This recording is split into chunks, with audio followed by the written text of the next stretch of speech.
Assalamu alaikum students. Welcome to the lecture of chemistry. I am your teacher Sumayya Khan. Students, today we'll solve the question bank for the chapter halogen derivatives. Let us start with the very short answer type question which will give you 1 mark for each.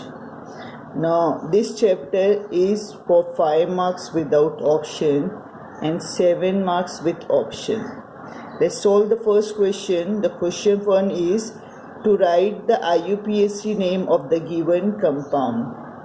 You can see in the picture a phenyl ring, a benzene ring is there, which is attached to a carbon and then to a bromine.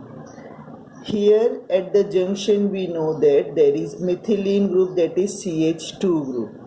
So what we are going to call it? We are going to call it as a derivative of alkane. So this is your one carbon which will give it the name of an alkane, parent name methane. And bromine and phenyl group are what? The substituent attached to your alkane.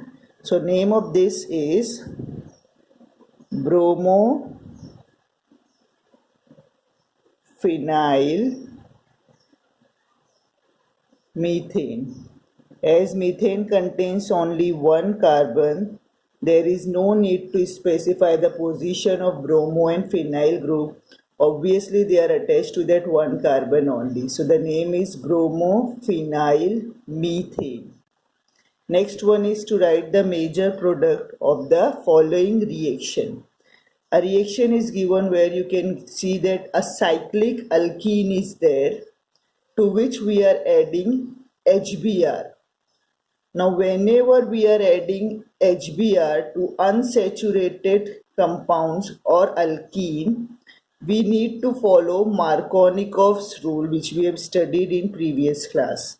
So according to Markovnikov, the negative part of the reagent, that is bromine, will go to the carbon that carries lesser number of hydrogen. So let's look at the carbons that will do the substitution. So always remember, whichever carbon is having unsaturation, the addition will take place at those carbon only. So this carbon and this carbon are what? They are doubly bonded. So addition will take place at this carbon and this carbon.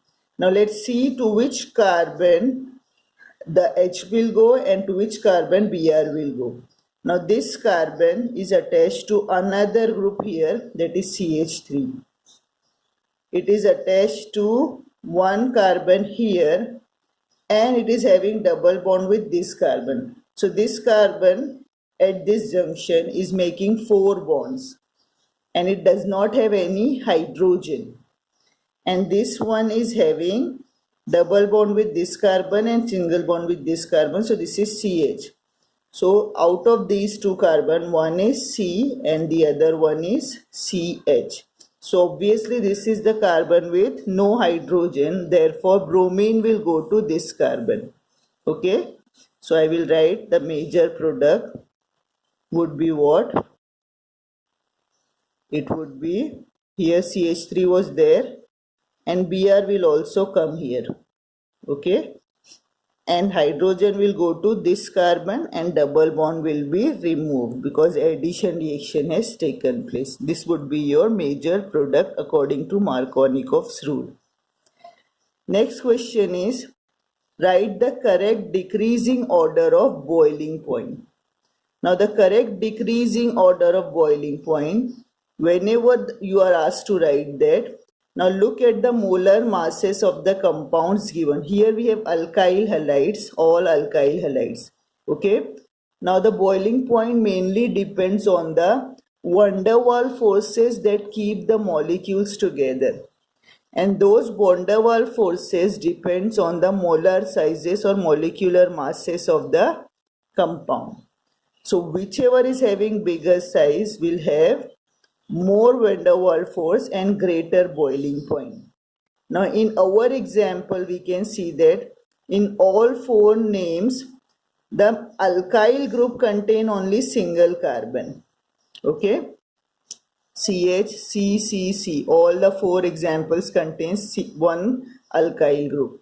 Therefore, the mass of that particular alkyl halide will now depend on the size of and number of halogen attached to it.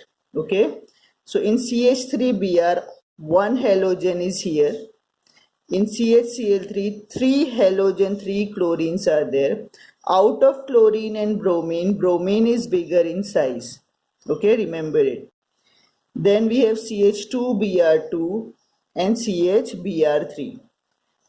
We have to write the decreasing order. So we will first write the alkyl halide with the biggest size, which will show the highest boiling point.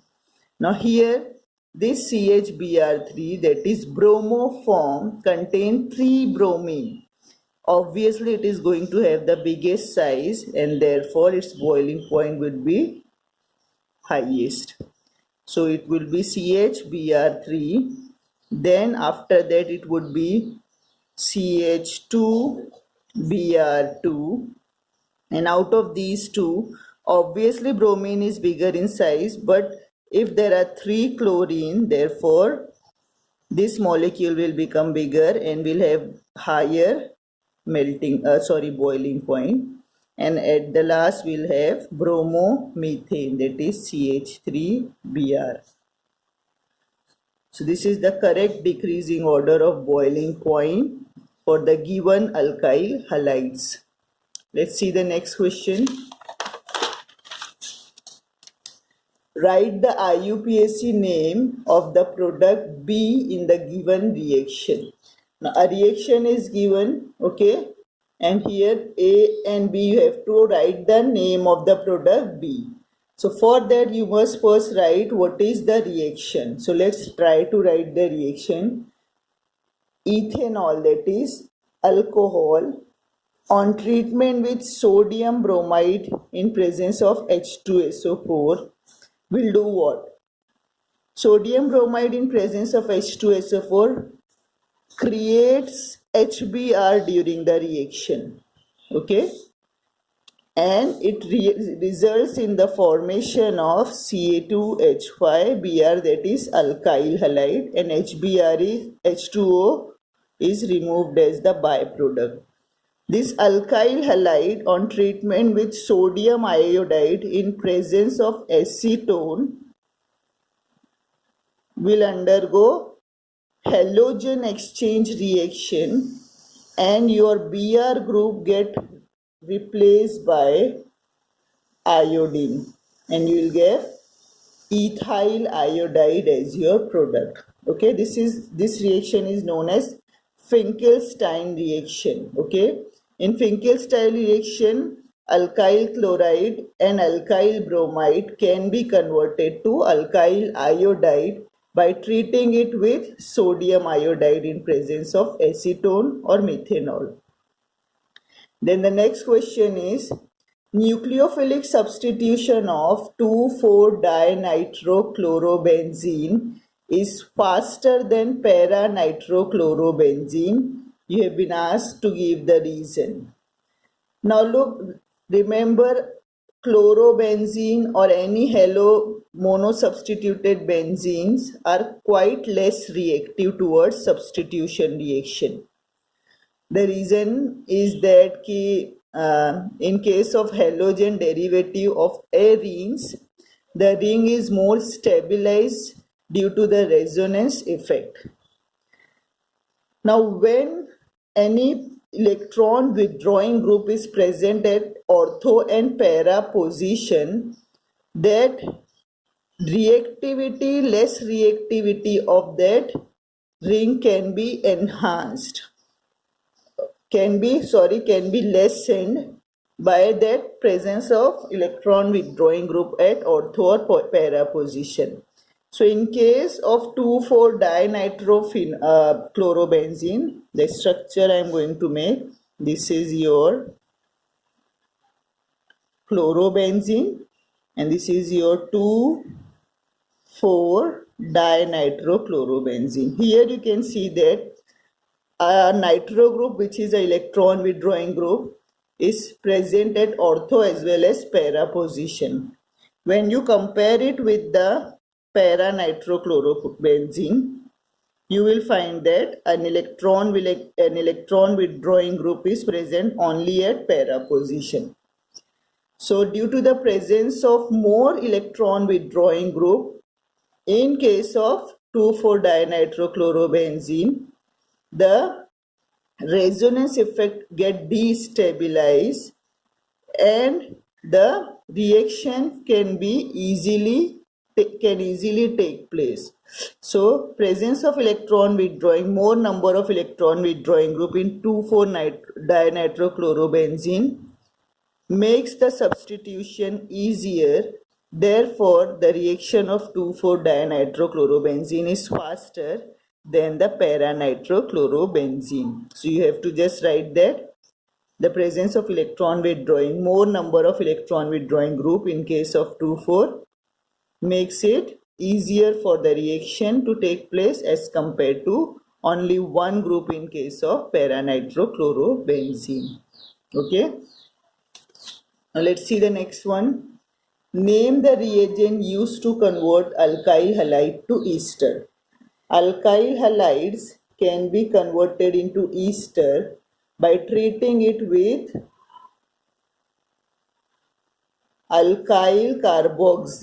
silver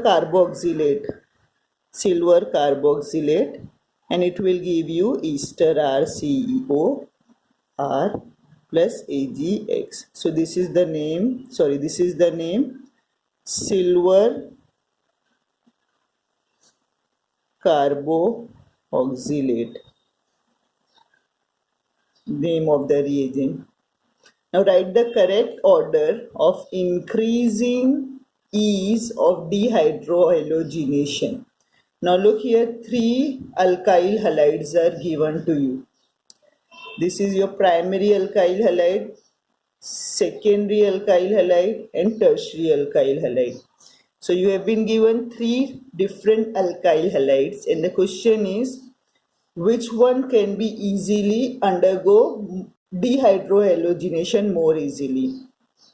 Now we know that alkyl halide on dehydrohalogenation produces alkene, and we know that when we do the dehydrohalogenation, there is a possibility that we can get more number of product, more than one type of product. So according to Setzeff rule, we have found that the alkyl halide which produces more highly substituted alkene are more stable. Now out of these 3, we know that tertiary alkyl halide will produce more highly substituted alkene and therefore it would be more stable. So with which the ease of dehydrohalogenation for tertiary alkyl halide would be more. After that, secondary alkyl halide will produce less than the tertiary alkyl halide, the alkene that is less substituted than the tertiary alkyl halide, and primary alkyl halide will produce the alkene which is least substituted. Therefore, the ease of dehydrohalogenation will also, in the same manner, tertiary will easily undergo dehydrohalogenation as compared to secondary and then as compared to primary. So this is the correct order. So today we have completed the very short answer type of questions with reasoning. I hope you all have understood it.